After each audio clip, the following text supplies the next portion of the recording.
ನಮ್ಮ ಮಗಳಿಗೆ 2 ಕಿಡ್ನಿನೂ ಫೇಲ್ ಆಗೋಯ್ತು. ಏನು ಮಾಡೋದು ಅಂತಲೂ ಗೊತ್ತಾಗಿಲ್ಲ.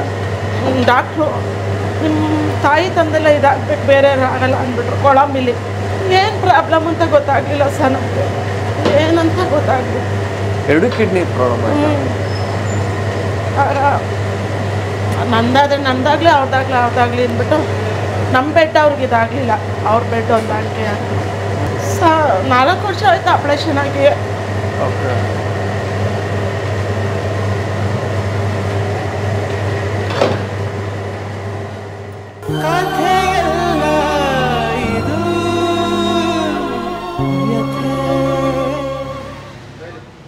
ಹಾಯ್ ಹಲೋ ನಮಸ್ಕಾರ, ಎಲ್ಲರೂ ಹೇಗಿದ್ದೀರಾ? ಚೆನ್ನಾಗಿದ್ದೀರಾ ಅಂದ್ಕೊಂಡಿದ್ದೀನಿ. ನಾನು ಕೂಡ ಸೂಪರ್ ಆಗಿದ್ದೀನಿ. ನಾನಿವತ್ತು ಮಾಗಡಿಗೆ ಬಂದಿದ್ದೀನಿ. ಮಾಗಡಿಯಲ್ಲಿ ಗುಡೇಮಾರನಹಳ್ಳಿ ರೋಡ್ ಅಂತ ಇದೆ, ಮತ್ತು ಬಾಲಾಜಿ ಥಿಯೇಟ್ರ್ ಇದೆ. ಅದು ಆಪೋಸಿಟಲ್ಲೇ ಹನುಮಂತಪ್ಪ ಹೋಟೆಲ್ ಅಂತ ಅದ್ಭುತವಾಗಿರೋಂಥ ಬೆಳಗಿನ ಉಪಹಾರ ಸಿಗುವಂಥ ಜಾಗ. ಅದುವೇ ಸೌದೆ ಒಲೆಯಲ್ಲಿ ಮಾಡ್ತಾರೆ. ಅಂದರೆ ಮಧ್ಯಾಹ್ನದ ಊಟನೂ ಸಿಗುತ್ತಂತೆ, ಮುದ್ದೆ ಊಟ, ಅನ್ನ ಸಾಂಬಾರು ಎಲ್ಲ ಸಿಗುತ್ತಂತೆ. ಬೆಳಿಗ್ಗೆ ಅಂದರೆ ನಿಮಗೆ 2 ಐಟಮ್ ಸಿಗೋದು, ಇಡ್ಲಿ ಹಾಗೂ ರೈಸ್ ಬಾತು, ಒಂದು ಬೋಂಡನೂ ಸಿಗುತ್ತೆ. ಬಟ್ ಏನಂದರೆ ನನಗೆ ಬಹಳ ಇಷ್ಟ ಆಗಿದ್ದು ಅಂದರೆ ಸೌದೆ ಒಲೆ ಊಟ, ಮತ್ತು ಇನ್ನು ಎಲ್ಲ ಫ್ರೆಶ್ ತರಕಾರಿ ಮತ್ತು ಎಲ್ಲ ಫ್ರೆಶ್ ಸೊಪ್ಪುಗಳನ್ನೆಲ್ಲ ಬಳಸಿ ಬೋಂಡ ಮಾಡುವಂಥದ್ದು. ಸೊ ತುಂಬ ಚೆನ್ನಾಗಿದೆ. ಮತ್ತು ಇನ್ನು ವೆದರ್, ಹಳ್ಳಿ ವೆದರು, ಸೊ ಅದು ನನಗೆ ಬಹಳ ಇಷ್ಟ ಆಯಿತು. ಮತ್ತಿನ್ನು ಮಾಗಡಿಲಿ ಯಾರನ್ನೇ ಕೇಳಿದ್ರು, ಅಂದರೆ ಸಣ್ಣ ಹುಡುಗರನ್ನ ಕೇಳಿದ್ರು ಹನುಮಂತಪ್ಪ ಹೋಟ್ಲಿಗೆ ಎಲ್ಲಿ ಹೇಗೆ ಹೋಗಬೇಕು ಅಂತ ಕೇಳಿದ್ರೆ ಯಾರು ಬೇಕಾದ್ರೂ ಹೇಳ್ತಾರೆ. ಆ ರೂಟ್ ಹೆಂಗೆ ಹೋಗಬೇಕು, ಇಲ್ಲಿಗೆ ಹೇಗೆ ಬರಬೇಕು ಅನ್ನೋಂಥದ್ದನ್ನು ಯಾರು ಬೇಕಾದ್ರೂ ಹೇಳ್ತಾರಂತೆ. ಸೊ ಭಾಳ ಚೆನ್ನಾಗಿದೆ. ನನಗಂತೂ ಹೊಟ್ಟೆ ಹಸು ಜಾಸ್ತಿ ಆಗ್ತಾಯಿದೆ ನೋಡಿದ ತಕ್ಷಣ. ಸೊ ತುಂಬ ಚೆನ್ನಾಗಿರುತ್ತೆ. ಇಡ್ಲಿ ಹಾಗೂ ರೈಸ್ ಬಾತ್ ಸಿಗುತ್ತೆ. ನಾನು ಬೆಳಗ್ಗೆ ಬಂದಿದ್ದೀನಿ. Balaji theatre opposite, Gudemaranahalli road, Magadi. Complete address ಮತ್ತು ಗೂಗಲ್ ಮ್ಯಾಪ್ ಲಿಂಕು ನಾನು ಡಿಸ್ಕ್ರಿಪ್ಷನಲ್ಲಿ ಹಾಕಿರ್ತೀನಿ, ನೀವು ನೋಡ್ಬೋದು. ಕಳೆದ 30 ವರ್ಷಗಳಿಂದ ನಡೆಸ್ಕೊಳ್ತಾ ಬರ್ತಾಯಿದ್ದಾರೆ. ಒನ್ ಆಫ್ ದ ಹಳೆ ಹೋಟೆಲ್ ಅಂತಲೇ ಹೇಳ್ಬೋದು. ಮಾಗಡಿನಲ್ಲಿ ಮುಂಚೆ ಚಿಕ್ಕದಾಗಿ ಒಂದು ಶೆಡ್ ಇತ್ತಂತೆ ಬೇರೆ ಕಡೆ. ಅದಾದಮೇಲಿಂದ ಅದು ರೋಡು ಅಗಲೀಕರಣ ಕಾರಣಗಳಿಂದಾಗಿ ಅದು ಡೆಮಾಲಿಷ್ ಆಗಿ ಈಗ ಸ್ವಲ್ಪ ಬೇರೆ ಕಡೆ ಬಂದಿದ್ದಾರೆ. ಅಂದರೆ ಅಲ್ಲೇ ಅಕ್ಕಪಕ್ಕ ಬಂದಿದ್ದಾರೆ ಅಷ್ಟೇ. ಸೊ ಹೋಗೋಣ, ನಾವು ಕೂಡ ಟ್ರೈ ಮಾಡೋಣ. ಅದಕ್ಕೂ ಮುಂಚೆ ನೀವಿನ್ನು ನಮ್ಮ ಚಾನಲ್ಗೆ ಸಬ್ಸ್ಕ್ರೈಬ್ ಆಗಿಲ್ಲ ಅಂದರೆ ದಯವಿಟ್ಟು ನಮ್ಮ ಚಾನಲ್ನ ಸಬ್ಸ್ಕ್ರೈಬ್ ಮಾಡಿ, ವಿಡಿಯೋನ ಲೈಕ್ ಮಾಡಿ, ಶೇರ್ ಮಾಡಿ, ಕಮೆಂಟ್ ಮಾಡಿ ಅಂತ ಹೇಳ್ತಾ ಅದ್ಭುತವಾಗಿರೋಂಥ ಇಡ್ಲಿ ಹಾಗೂ ರೈಸ್ ಬಾತು ಕೊಡಿಸ್ತೀನಿ, ಬನ್ನಿ.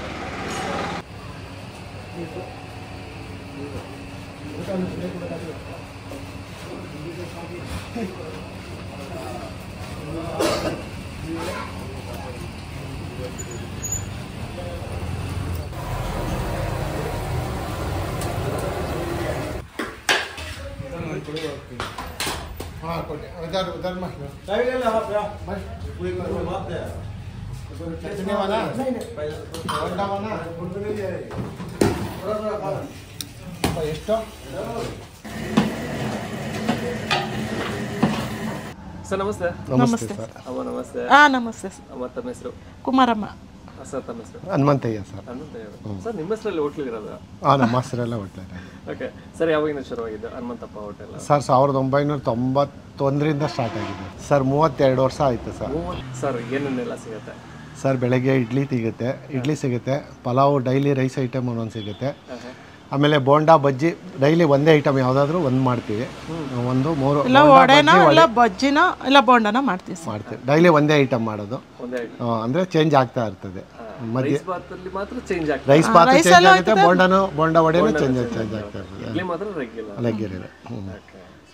ಸರ್ ಹಿಂಗೆ ಹೋಟೆಲ್ ಶುರುವಾಗಿದ್ದು, ಒಂದು ಹೋಟೆಲ್ ಶುರು ಮಾಡೋಣ ಅಂತ ಪ್ಲಾನ್ ಹೆಂಗೆ ಹುಟ್ಟಿದ್ದು? ಇಲ್ಲ ಸರ್, ಹಂಗೆ ಅನ್ಕೊಂಡಿರ್ಲಿಲ್ಲ ನಾವು ಏನೋ ಒಂದ್ ರೀತಿ ಮಾಡ್ತಾ ಇದ್ದ. ಒಂದು ಚೀಕಾಪಿ, ಖಾರಪುರಿ, ಚರ್ಮುರಿ ಟೈಪ್ ಮಾಡ್ತಿದ್ರು, ಸೌತೆಕಾಯಿ ಮಾಡ್ತಾ ಇದ್ರು. ಹಂಗೆ ಜಾತ್ರೆ ಸೇರೋದು, ಇದು ರಂಗನಾಥ ಸ್ವಾಮಿ ಜಾತ್ರೆ. ಅದ್ರಲ್ಲಿ ಶೆಡ್ ಹಾಕ್ತಾವ, ಒಂದು ಸುಮ್ಮನೆ ತೆಂಗಿನಗರಿಲಿ ಶೆಡ್ ಹಾಕೊಂಡು. ಅದು ಫಸ್ಟ್ ಟೈಮೇ ಇವರು ಟೀ ಮಾಡಕ್ ಹೋಗಿ ಕೈ ಮೇಲೆ ಹಾಕೊಂಬಿಟ್ರು. ನಮ್ಗೇನು ಗೊತ್ತಿಲ್ಲ, ಕೈ ಮೇಲೆ ಹಾಕೊಂಬಿಟ್ಟು ಏನು ಮಾಡೋಕ್ಕಾಗ್ತಾ ಇರಲಿಲ್ಲ ನಮಗೆ. ಒಂದಂದ್ರೆ ನಮ್ಗೇನು ಅನುಭವ ಏನಿರಲಿಲ್ಲ. ಶೆಡ್ ಟೈಪ್ ಮಾಡಿದ್ದು ಅಲ್ಲಿ ಥಿಯೇಟರ್ ಪಕ್ಕ ಬಾರ್ ಇದೆಯಲ್ಲ, ಅಲ್ಲೊಂದು ಆಲ್ಮರ ಇತ್ತು. ಅವಾಗ ಬೈಲ್ತಾರ ಅಲ್ಲ, ಅವಾಗ ಇಂಪ್ರೂವ್ಮೆಂಟ್ ಇರಲಿಲ್ಲ. ಅಲ್ಲಿಂದ ಜಾತ್ರೆಲಿ ಸ್ವಲ್ಪ ಏನೋ ಮಾಡ್ಕೊಂಡು ಹಿಂಗೆ ಏನೋ ಯಾರು ಗೊತ್ತಿರೋರು ಏನೋ ಒಂದು ತಿಂಡಿ ಆರ್ಡ್ರ್ ಇದ್ದರೆ ಅವ್ರ ಭಟ್ರುಗಳಿವ ಅವರು ಬಂದು ಮಾಡೋರು, ಅವ್ರ ಮುಖಾಂತರ ನೋಡ್ಕೊಂಡು ನಾವು ಮಾಡ್ಕೊಂಡು ಹೋಗ್ತಾಯಿದ್ದು. ನಾವು ಫಸ್ಟಿಂದನೂ ಇವರು ಕೂಲಿಗೆ ಹೋಗಿ ಇವರೊಂದು ಕೆಲ್ಸಕ್ಕೆ ಹೋಗೋರು, ನಾವು ಒಂದು ಏನಾರು ಫ್ಯಾಕ್ಟ್ರಿಗೆ ಹೋಗಿವ. ನಮ್ಮ ದೊಡ್ಡ ಮಗಳು ಇದರೊಳಗೆ ಆಗ ಭಾರಿ ಕಷ್ಟ. ನಮ್ಮ ಮಗುಗೆ ತಿನ್ಸೋಕ್ಕೂ ಅಕ್ಕಿ ಇಲ್ದಿದ್ದು ಪ್ರಾಬ್ಲಮ್ ನಮ್ಗೆ ಆ ಟೈಮಲ್ಲಿ. ಅಷ್ಟೆಲ್ಲ ಕಷ್ಟಪಟ್ಟು ಏನೋ ಇಷ್ಟು ಮಾತ್ರ ದೇವ್ರು ಇಟ್ಟಿದ್ದಾನೆ ಅಷ್ಟೇ. ನಾವು ಬೆಂಗಳೂರಲ್ಲಿ ನಮ್ಮನ್ನು ಕೊಟ್ಟಿದ್ದು, ಇವರು ಯಲಹಂಕ ಹೆಂಚಿ ಫ್ಯಾಕ್ಟ್ರಿಲಿ ಇದ್ದರು. ನಮ್ಮ ದೊಡ್ಡ ಮಗಳು ಊಟ ತಕ ಇದ್ದು. ಒಂದು ವರ್ಷ ಮಗು, ಒಂದು 9 ತಿಂಗಳು ಮಗು ಇಲ್ಲಿ ಬಂದ್ಬಿಟ್ಟು ಏನಿಲ್ಲ, ನಾವೇನೂ ತರಲಿಲ್ಲ. ಒಂದು 60 ರೂಪಾಯಿ ಇವ್ರು ತಗೊಂಡು ನಾವು ಇಲ್ಲಿ ಬಂದಿದ್ದು. ಅಲ್ಲಿಂದ ಹಿಂಗೆ ಒಂದೊಂದೇ ಯಾವ್ದೋ ಹೋಟ್ಲು ಮಾಡ್ತಾ ಹೋಟ್ಲು ಸ್ವಲ್ಪ ಕೈ ಹಿಡಿತು, ಸಂಪಾದನೆ ಚೆನ್ನಾಗಾಯ್ತು. ಅವಾಗ ಸ್ವಲ್ಪ ಇಲ್ಲೊಂದು ಅರ್ಧ ಸೈಡ್ ತಗೊಂಡಿದ್ದ. ಫಸ್ಟ್ 6,000 ಕೊಟ್ಟು 6,000 ಕೊಟ್ಟು ಅರ್ಧ ಸೈಡ್ ತಗೊಂಡು, ಆಮೇಲೆ ತಿರ್ಗಾ 6,000 ತಿರ್ಗಾ ನಮ್ಮ ಅತ್ತೆಯವ್ರು ತಗೊಂಡಿದ್ರು, ಅವ್ರ ಹತ್ರ ಸ್ವಲ್ಪ ತಗೊಂಡು ಅವರೇ ಕೊಟ್ಟರು. ಹಿಂಗೆ ಸ್ವಲ್ಪ ಒಂದು 70 ಅಡಿ 80 ಅಡಿ ಮಾಡ್ಕೊಂಡು ಮಾಡ್ತಾ ಇದ್ದೋ. ಏನೋ ಮಾಡ್ಕೊಂಡು ಹೋಗ್ತಾ ಇದ್ದೋ. ಹಿಂಗೆ ಮಗಳು ಮದುವೆ ಸೆಟ್ ಆಗ್ತರು ಮಾಡ್ದೋ ದೊಡ್ಡ ಮಗಳಿಗೆ. ಆಮೇಲೆ ಅವ್ರದ್ದು ಇದಾಯಿತು. ಅವ್ರಿಗೆ ಹಿಂಗೆ ಒಂದು ಮಗು ಆಯಿತು. ತಿರ್ಗಾ ಒಂದು ಮಗುಗೆ ಟೈಮಲ್ಲಿ ಅಮ್ಮ ಒಂದು ಸ್ವಲ್ಪ ದಿನ ಆದಮೇಲೆ ಹಿಂಗೆ ಕಿಡ್ನಿ ಪ್ರಾಬ್ಲಮ್ ಐತೆ ಅಂದರು. ಸ್ವಲ್ಪ ಏನಂತ ಗೊತ್ತಿಲ್ಲ, ಮೆಡಿಸಿನ್ ಪ್ರಾಬ್ಲಮ್ ಆಗ್ಬಿಟ್ಟು ಕಿಡ್ನಿ ಫೇಲ್ ಆಗ್ಬಿಡ್ತು ಎರಡೂ. ಮಗು 2 ಸಣ್ಣ ಮಕ್ಕಳು ಸಹ. ಒಬ್ಬನಿಗೆ ಒಂದು 6 ವರ್ಷ ಆಯಿತು, ಒಬ್ಬನಿಗೆ ಒಂದು 2 ವರ್ಷ 3 ವರ್ಷ ಆಯಿತು. ಸರಿ, ಅವಾಗ ಡಾಕ್ಟ್ರಲ್ಲಿ ತೋರಿಸಿದ್ಕೆ ಕೊಳಂಬಿಯಾದಲ್ಲಿ ಬೇರೆ ದಾರಿ ಇಲ್ಲ, ಕಿಡ್ನಿ ಹಾಕ್ಲೇಬೇಕು ಅಂದರು. ನಾವು ಎಲ್ಲನೂ ಸಿಗುತ್ತೆ ಅಂದ್ಬಿಟ್ಟು ಪ್ರಯತ್ನ ಮಾಡ್ದೆ ಸಹ. ಇಲ್ಲ, ತಾಯಿ ತಂದೆಯಲ್ಲಿ ಸಂಬಂಧದಲ್ಲೇ ಆಗಬೇಕು. ನೀವು ಯಾರನ್ನ ಕೊಡಬೇಕಂದ್ರು. ನಾವು ಹುಟ್ಟಿದ ಮೇಲೆ ಒಂದು ದಿವಸ ಸತ್ತೋಗೋದೆ ಅಲ್ವಾ ಮಕ್ಕಳಿಗಿಂತ ಅಂದ್ಬಿಟ್ಟು ನಾವೇ ಸ್ಕ್ಯಾನ್ ಮಾಡಿ ಕೊಟ್ಟೋ ಸರ್. ಅವರು ಚೆನ್ನಾಗಿದ್ದಾರೆ. ಅಲ್ಲೇ 4 ವರ್ಷದ ಮೇಲೆ ಸರ್ 4 ತಿಂಗಳೇನೋ ಆಯಿತು ಕಿಡ್ನಿ ಕೊಟ್ಟು. ಅವರು ಆರಾಮಾಗಿದ್ದಾರೆ, ನಾವು ಚೆನ್ನಾಗಿದ್ದೀವಿ, ಏನು ತೊಂದರೆ ಇಲ್ಲ. ಕೆಲಸ ಮಾಡ್ತೀವಿ. ಜಾಸ್ತಿ ಕೆಲಸ ಮಾಡಿದ್ರೆ ಸ್ವಲ್ಪ ಪೇನ್ ಆಗುತ್ತೆ. ಅವಾಗ 1 ಅವರ್ 2 ಅವರು ಸ್ವಲ್ಪ ರೆಸ್ಟ್ ಮಾಡಿಬಿಟ್ಟು ಯಾರಿಗೂ ಅನ್ನೋಬೇಡಿ.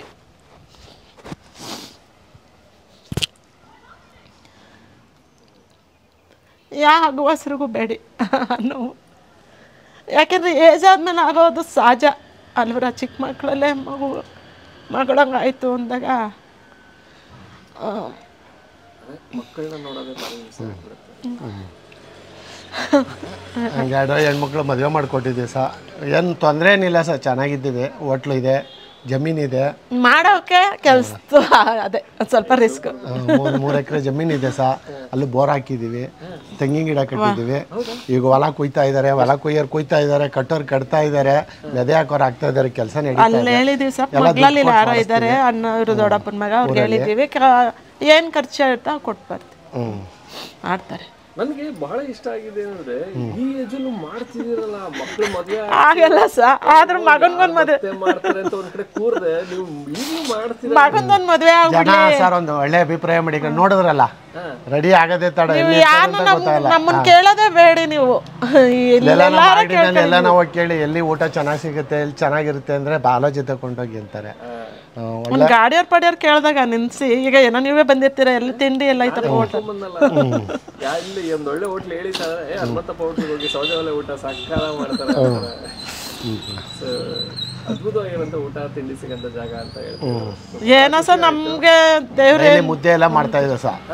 ಚೆನ್ನಾಗಿ ಮುದ್ದೆ ಊಟ ನಮ್ಗೆ ರಿಸ್ಕ್ ಆಗ್ಬಿಡ್ತೈತ್ರೆ. ಲೇಡೀಸ್ ಬೇಕು. ಇವಾಗ ಗಾರ್ಮೆಂಟ್ಸ್ ಎಲ್ಲ ಆಗ್ಬಿಟ್ಟು ಯಾರು ಹೆಣ್ಮಕ್ಳು ಲೇಡೀಸ್ ಕೆಲಸ ಸಿಗೋದಿಲ್ಲ. ಹಂಗಾಗಿ ಇವ್ರೊಬ್ಬರ ಕೈಲಿ ಮಾಡಕ್ಕಲ್ಲ ಅಂದ್ಬಿಟ್ಟು ಮುದ್ದೆ ನಿಲ್ಸ್ಬಿಟ್ಟಿದ್ವಿ. ನಮ್ಗೆ ಮನೆಯಲ್ಲಿ ಕೆಲಸ ಬೆಳಗ್ಗೆ ಬಂದ ತಕ್ಷಣ ನನಗೆ ಶಾಕು. ಒಂದ್ ಕಡೆ ನೀವು, ಒಂದ್ ಕಡೆ ಇವರು, ಆ ಕಡೆ ಈ ಕಡೆ ಓಡಾಡ್ತಾ ಇದ್ದೀರಾ. ಇಬ್ಬರೇ ಓಡಾಡ್ತಾರಲ್ಲ ಇವರು ಅಂತ ನಾನು ಅಂದ್ರೆ ಈಗಿನ ಇದ್ರೋರು ಅಷ್ಟು ಇದಿರಲ್ರ, ನೀಟ್ ಇರಲ್ಲ, ಚೆನ್ನಾಗಿ ಮಾಡೋದಿಲ್ಲ ಸರ್. ಸ್ವಲ್ಪ ನೀಟು ನೋಡಿದ್ರಲ್ಲ, ಎಲ್ಲ ತೊಳಿತಾ ಇರಬೇಕು, ಕ್ಲೀನಾಗಿ ಮಾಡಬೇಕು. ಇವಾಗ ನಾವು ಅದೇ ಊಟ ಮಾಡ್ತೀವಿ. ಈಗ ನೋಡಿ, ನಾವು 30 ವರ್ಷದಿಂದ ಊಟ ಮಾಡಿನೇ ಡಾಕ್ಟರ್ನೇ ಖುಷಿ ಪಟ್ಬಿಟ್ರು. ತುಂಬಾ ಚೆನ್ನಾಗಿ ಮಾಡಿಕೊಂಡಿದ್ದಾರೆ ಆರೋಗ್ಯ. ದೀಪಕ್ ಸರ್ ಅಂತ ಸರ್ ಇದ್ರೊಳಗೆ ಕೊಲಂಬಿಯಾದಲ್ಲಿ, ಅದೇ ಯಶವಂತಪುರ ಹಾಸ್ಪಿಟಲ್. ಈಗಲೂ ವರ್ಷಕ್ಕೊಂದ್ಸತಿ ಟೆಸ್ಟಿಂಗ್, ಈಗ ಅದು BP, ಶುಗರು ಈಗ ಹೋಗ್ಬೇಕು ಸರ್. ಈಗ ಟೆಸ್ಟಿಂಗ್ ಹೇಳಿದ್ದಾರೆ. ಅದೇ ಏಜ್ ಆಯ್ತಾ ಏರುಪೇರು ಆಗ್ತಿರ್ತೈತಲ್ರ. ನಮ್ಮ ಮಗಳು ಕೇಳ್ತೀನಿ, ಸಿಂಗಲ್ ಕಿಡ್ನಿ ಏನಿಲ್ಲ ಸರ್, ಜನಗಳಿಗೂ ಒಂದು ಐಡಿಯಾ ಬರಲಿ. ಇಲ್ಲ ಸರ್, ಪ್ರಾಬ್ಲಮ್ ಏನಿಲ್ಲ. ಸ್ವಲ್ಪ ಜಾಸ್ತಿ ಕೆಲಸ ಮಾಡಿದಾಗ ಸ್ವಲ್ಪ ಚೆನ್ನಾಗಿರೋರ್ಗೆನೆ ಚೆನ್ನಾಗಿ ಒಂದ್ ಸ್ವಲ್ಪ ಕೆಲಸ ಮಾಡಿದಾಗ ಅವೆಲ್ಲ ನೋವು ಬರ್ತೈತೆ. ಆಮೇಲೆ ಇವ್ರಂದ್ರೆ ಒಂದೇ ರಕ್ತ ಮಗಳದು ಇವ್ರದ್ದು ಒಂದೇ ಬೆಡ್ಡಿಂದ ಆಗೋದ್ರಿಂದ ಮಗಳಿಗೂ ಸೆಟ್ ಆಗ್ತರು, ಇವ್ರಿಗೂ ಒಂದು ಸ್ವಲ್ಪ ಏನಿಲ್ಲ ಅಂದರೆ ಇಲ್ಲ ಸರ್ ಚೆನ್ನಾಗಿದ್ದಾಗ ಅಂದರೆ ತಾಳ್ಮೆ ತುಂಬ ತಾಳ್ಮೆ ಇರಬೇಕು ಸರ್, ಸಿಟ್ಟು ಮಾಡ್ಕೊಂಡ್ಬಾರ್ದು. ಸರ್ ನಿಮಗೆ ಸಿಟ್ಟು ಬರಲ್ಲ ಅಂತ ನಾನು ಬಂದಾಗಿಂದ ಇಬ್ಬರು ನೋಡ್ತಾ ಇದ್ದೀರಾ, ನಗ್ನಗ್ತಾ ಇರ್ತೀರಾ. ನಾನು ಬಂದಾಗ ಬರ್ತದೆ ಸರ್ ಸಿಟ್ಟು ಟೈಮ್ನಲ್ಲಿ. ತಾಳ್ಮೆಯಿಂದ ಇರಬೇಕು ಸರ್. ಆಮೇಲೆ ಬರೆದವ್ರು ಬರ್ತಾ ಇರ್ತದೆ, ಹೋಗ್ತಾ ಇರ್ತದೆ, ನಾವು ಹಂಗೆಲ್ಲ ತಲೆಗೆ ಹಾಕೊಂಡ್ಬಿಡ್ದು ಮಾಡ್ತಾ ಇರಬೇಕು. ಏನು ತೊಂದರೆ ಇಲ್ಲ ಸರ್, ಚೆನ್ನಾಗಿದ್ದೀವಿ ನಮ್ಮ ಲೆಕ್ಕಾಚಾರಕ್ಕೆ. ಆಮೇಲೆ ಎಲ್ಲ ದೇವರು ನಿಮ್ಗೆ ಹೇಳ್ತಾರೆ, ದೇವ್ರ ಶಕ್ತಿ ಚೆನ್ನಾಗಿದೆ, ದೇವರು ನಿಮಗೆ ದೇವ್ರ ಶಕ್ತಿನೇ. ಊರಲ್ಲಿ ದೇವಸ್ಥಾನ ಐತೆ ಸರ್ ಜಮೀನು ನಮ್ದ್ರಲ್ಲೇ, ಅವಾಗ ಅಮಾವಾಸ್ಯೆ ಪೌರ್ಣಮಿಗೆ ನಾವೇ ಪೂಜೆ ಮಾಡೋದು. ನಮ್ಮ ಮಾವರಿದ್ರು ತೀರೋದ್ರು ಕೊರೋನಾದಲ್ಲಿ, ಯಾರು ಮಾಡಲ್ಲ, ನಾವೇ ಹೋಗ್ತೀವಿ ರಜಾ ಮಾಡ್ಬಿಟ್ಟು ಹೋಗಿ ಅಮಾವಾಸ್ಯೆ ಪೌರ್ಣಮಿಲಿ ಕಾಳಘಟ್ಟಮ್ಮ ಅಂತ ಅಲ್ಲಿ ಪೂಜೆ ಪುಸ್ಕಾರ ಎಲ್ಲ ನಾವೇ ಮಾಡೋದು. ದೇವ್ರ ತೊಳಿತೀವಿ, ಮಾಡ್ಬಿಟ್ಟು ಬರ್ತೀವಿ, ಒಂದ್ ದಿವಸ ರಜಾ ಮಾಡ್ಬಿಟ್ಟಿರ್ತೀವಿ, 2 ದಿವಸ ಹೋಗ್ತೀವಿ. ಹೊಲದ ಕಡೆ ಎಲ್ಲ ನೋಡ್ಕೊಂಡು ಪೂಜೆ ಮಾಡಿ ನೀರ್ ಕಟ್ಟಿ, ಮಳೆ ಇಲ್ವಲ್ರ ಈ ಸತಿ, ಇವರೇ ಹೋಗಿ ಪೈಪ್ ಗೀಪ ಎಳ್ದು ಹಾಕಿ ಬರ್ತಾರೆ. ನಾನು ದೇವಸ್ಥಾನ ಮಾಡ್ತಾ ಇರ್ತೀನಿ, ಅವರು ಬರ್ತಾರೆ, ಆಮೇಲೆ ಇವರು ಬಂದು ದೇವ್ರು ತೊಳಿತಾರೆ, ಮಾಡ್ತೀವಿ ಸರ್. ಏನು ಅಂತಾರ ಅವಾಗ ಚಿಕ್ಕ ವಯಸ್ಸಲ್ಲಿ ಸರ್. ಆಮೇಲೆ ಮದ್ವೆ ಆದ್ಮೇಲೆ ಒಂದ್ ಸ್ವಲ್ಪ ದಿನ ಹೋದೆ. ಅವಾಗೇನು ಉದ್ಯೋಗ ಇರಲಿಲ್ಲ ಸರ್, ನಾವು ವ್ಯಾಪಾರ ಮಾಡ್ತಿದ್ದೋ ಗಾಡಿನ ತಳ್ಳಗಾಡಿ. ಅವಾಗ ಒಂದ್ ಸ್ವಲ್ಪ ಕಡಲೆಕಾಯಿ ವ್ಯಾಪಾರ ಮಾಡ್ತಿದ್ವಿ. ಅವಾಗ ಇವ್ರು ಉರಿ ಮಿಷಿನ್ ಮಗು ಬಿಟ್ರು ಹೋಟ್ಲು ಮಾಡ್ಕೊಂಡ್ಮೇಲೆ ಹೋಟ್ಲು ಮಾಡ್ತಾ ಮಾಡ್ತಾ ಮಾಡ್ತಾ ನಮ್ಗೆ ಇಲ್ಲೇ ಕೆಲಸ ಆಯ್ತಲ್ಲರ. ಸರ್ ಇವಾಗ ಬೆಳಗ್ಗೆ 7 ಗಂಟೆ 5 ಗಂಟೆ 6 ಗಂಟೆಗೆ ಓಪನ್ ಮಾಡ್ತೀವಿ, ಸಾಯಂಕಾಲ 7:30 ಗಂಟೆ ಇರ್ತಾರೆ. 7:30 ಇವರು ಮಧ್ಯಾಹ್ನ ಹೋಗ್ಬಿಟ್ಟು ಮನೆ ಕೆಲಸ ಇರ್ತದೆ, ಬಟ್ಟೆ ಅದು ಇದು ಮನೆ ಒರೆಸು. ನಾವು ಮಧ್ಯಾಹ್ನ ಮೇಲೆ 2 ಗಂಟೆಗೆ ಇವ್ರು ಹೋಗ್ತಾರೆ. ಇಲ್ಲ ಸ್ವಲ್ಪ ಎಲ್ಲ ಮಾಡ್ಕೊಟ್ಟು ಹೋಗ್ತೀನಿ, ಅವ್ರು ಮಿಕ್ಕಿದವ್ರು ನೋಡ್ಕೊತಾರೆ ಹುಡುಗನು. ಇವರು ಯಾರಾದ್ರೂ ಒಬ್ರು ಕೆಲಸದವ್ರು ಇರ್ತಾರೆ, ಇಲ್ದಿಲ್ಲ ಟೈಮ್ನಲ್ಲೂ ನಾವೇ ಮಾಡ್ಕೊಂತ ಇರ್ತೀವಿ. ಒಂದು ಹೇಳಕ್ಕಲ್ಲ, ಅವ್ರು ನಂಬ್ಕೊಂಡ್ರೆ ಹೋಟ್ಲು ಮಾಡಕ್ಕೆ. ಆಮೇಲೆ ಈಗ ಏನಾಗಿದೆ ಅಂದ್ರೆ ಈಗ ಹೋಟ್ಲು ಅಂದ್ರೆ ಒಂದು ಸ್ವಲ್ಪ ಜನಕ್ಕೆ ಹೋಟ್ಲು ಕೆಲಸಕ್ಕೆ ಅಂದ್ರೆ ಬರೋದಿಲ್ಲ ಸರ್, ಕೆಲಸ ಜಾಸ್ತಿ. ಯಾವ ತಟ್ಟೆ ಇರ್ತದ ಹಿಂಗೆಲ್ಲ ಈ ಫಂಕ್ಷನ್ಗಳು ಇವರು ಇರೋಕ್ಕಿಲ್ಲ ಸರ್. ಈ ಫಂಕ್ಷನ್ ಮದುವೆ ಸ್ಟಾರ್ಟ್ ಆದರೆ ಹುಡುಗನು ಹೊಂಟೋಗ್ಬಿಡ್ತಾನೆ ಆ ಟೈಮಲ್ಲಿ. ಆಮೇಲೆ ಈಗೆಲ್ಲ ಗಾರ್ಮೆಂಟ್ಸ್ ಆಗ್ಬಿಟ್ಟೈತೆ. ಅಯ್ಯೋ ಬಾ ಹೋಟ್ಲಲ್ಲಿ ಯಾರು ನೀರಲ್ಲಿ ಕೈ ಹಾಕ್ತಾರೆ, ಯಾರು ಮಾಡ್ತಾರೆ, ಯಾವ್ದು ಏನು ಕೆಲಸ ಅಂತ ನಾವು ಮಾಡ್ತಾನೆ ಇರ್ತೀವಿ. ನಮ್ಗೆ ಆಗ್ಬಿಟ್ಟೈತೆ, ಏನೋ ಮಾಡ್ತಾ ಇದ್ದೀವಿ.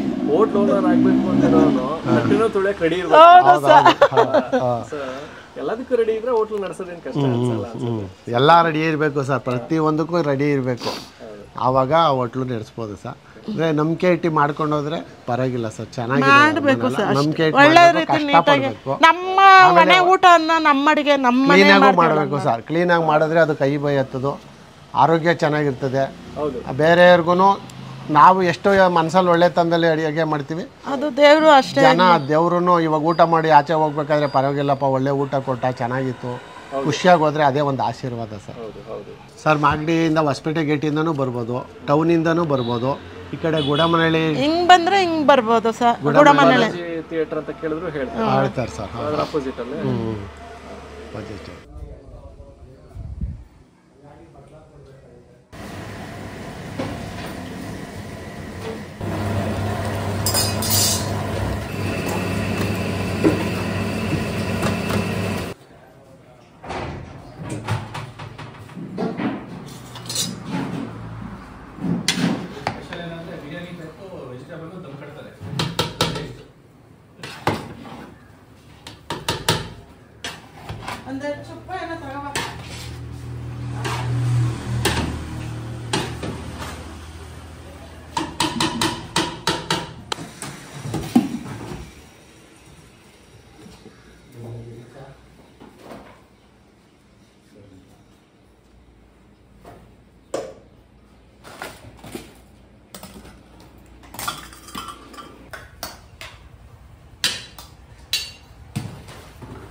ಸ್ಕೂಲ್ಗೆ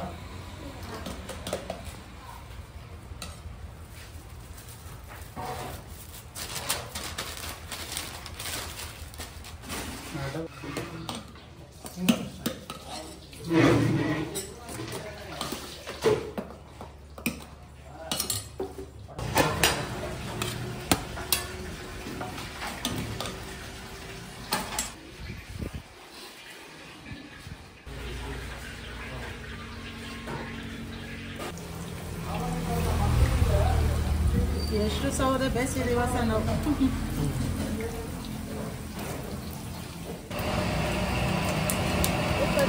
ಕಾವು ಜಾಸ್ತಿ ಆಯ್ತು. ಕಾವು ಜಾಸ್ತಿ ಆಯ್ತಾ?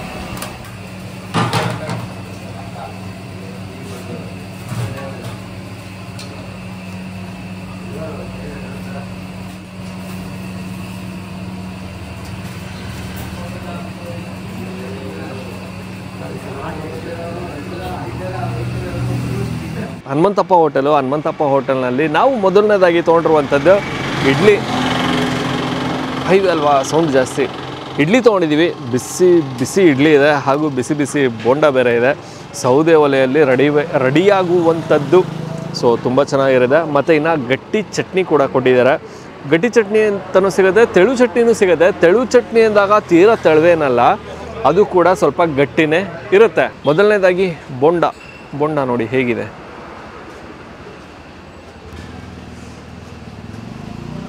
ಈರುಳ್ಳಿ ಬೋಂಡ, ಈರುಳ್ಳಿ, ಕಡಲೆ ಹಿಟ್ಟು, ಸೊಪ್ಪು ಜಾಸ್ತಿ ಬಳಸ್ತಾರೆ. ಅಂದರೆ 3 ಥರ ಸೊಪ್ಪು ಬಳಸ್ತಾರೆ. ಸಬ್ಬಕ್ಕಿ ಸೊಪ್ಪು, ಪಾಲಕ್ಕು ಮತ್ತು ನುಗ್ಗೆ ಸೊಪ್ಪು ಕೂಡ ಬಳಸ್ತಾರಂತೆ. ಸೊ ಚೆನ್ನಾಗಿರುತ್ತೆ, ಆರೋಗ್ಯಕ್ಕೆ ಒಳ್ಳೇದಲ್ಲ ಸರ್ ಅಂತ ಹೇಳ್ತಿದ್ರು. ನುಗ್ಗೆ ಸೊಪ್ಪು ಕೂಡ ಬಳಸ್ತಾರೆ ಬೋಂಡಕ್ಕೆ. ಬೋಂಡ ತೊಗೊಂಬೋಣ.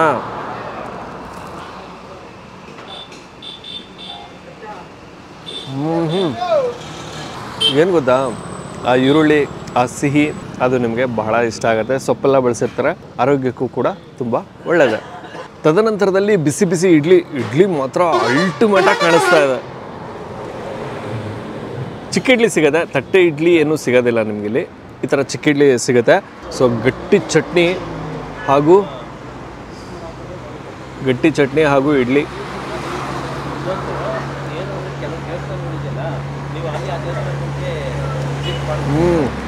ಅದ್ಭುತವಾಗಿದೆ. ಇಡ್ಲಿ ಮಾತ್ರ ಉಡುಪಿ ಶೈಲಿ, ಪಕ್ಕಾ ಉಡುಪಿ ಶೈಲಿ ಇಡ್ಲಿ ಸಿಗುತ್ತೆ. ಅಕ್ಕಿ ರವೆ ಬಳಸ್ತಾರೆ ಇಡ್ಲಿಗೆ. ತುಂಬ ಚೆನ್ನಾಗಿದೆ ಇಡ್ಲಿ ಮಾತ್ರ, ಅಲ್ಟಿಮೇಟು. ಬಾಯಿಗೆ ಹಿಡ್ದಿದ್ದಂಗೆ ಕರ್ಗೋಗುತ್ತೆ. ಇನ್ನು ಚಟ್ನಿ ಬಗ್ಗೆ ಹೇಳಲೇಬೇಕು. ಚಟ್ನಿನೂ ಅಷ್ಟೇ ಲೈಟ್ ಖಾರ ಸಿಗುತ್ತೆ, ಮತ್ತು ಇನ್ನು ಸ್ವಲ್ಪ ಸಿಹಿನೂ ಸಿಗುತ್ತೆ. ಏನಂದರೆ ಲೈಕ್ ಕಾಯೆಲ್ಲ ಬಳಸಿರ್ತಾರಲ್ಲ, ಸೊ ಹಾಗಾಗಿ ಆ ಲೈಟಾಗಿ ಆ ಸಿಹಿನೂ ಸಿಗುತ್ತೆ. ಸೊ ಹಂಗಾಗಿ ನಿಮಗೆ ಚಟ್ನಿನೂ ಕೂಡ ಬಹಳ ಇಷ್ಟ ಆಗುತ್ತೆ. ಇಡ್ಲಿ ಹಾಗೂ ಚಟ್ನಿ ಅಂತೂ ಒಂದು ಒಳ್ಳೆ ಕಾಂಬಿನೇಷನ್ ಕಣ್ರಿ, ಸಕ್ಕತ್ತಾಗಿದೆ ಮಾತ್ರ. ಮಿಸ್ ಮಾಡದೆ ಟ್ರೈ ಮಾಡಿ ಈ ಕಡೆ ಬಂದಾಗ. ಖಾಲಿ ಮಾಡ್ಬಿಟ್ಟು ಬಿಸಿ ರೈಸ್ ಬಾತ್ ಸಿಗುತ್ತೆ, ರಪ್ ಅಂತ ಹಾಕ್ಸ್ಕೊಬಿಡೋಣ. ಗುರುಗಳೇ, ಇಡ್ಲಿ ಆಯಿತು. ಇಡ್ಲಿ ಆದಮೇಲೆ ಬಿಸಿ ರೈಸ್ ಬಾತ್ ತೊಗೊಂಡಿದ್ದೀವಿ. ಸೊ ಟೊಮೊಟೊ ಬಾತು ತೊಗೊಂಡಿದ್ದೇವೆ. ಪ್ರತಿದಿನ ಒಂದೊಂದು ಚೇಂಜ್ ಆಗುತ್ತಂತೆ. ಬೋಂಡ ಚೆನ್ನಾಗಿದೆ ಅಂದ್ಬಿಟ್ಟು 2 ಎಕ್ಸ್ಟ್ರಾ ಎತ್ತಾಕೊಂಡ್ವಿ ಬೋಂಡವ.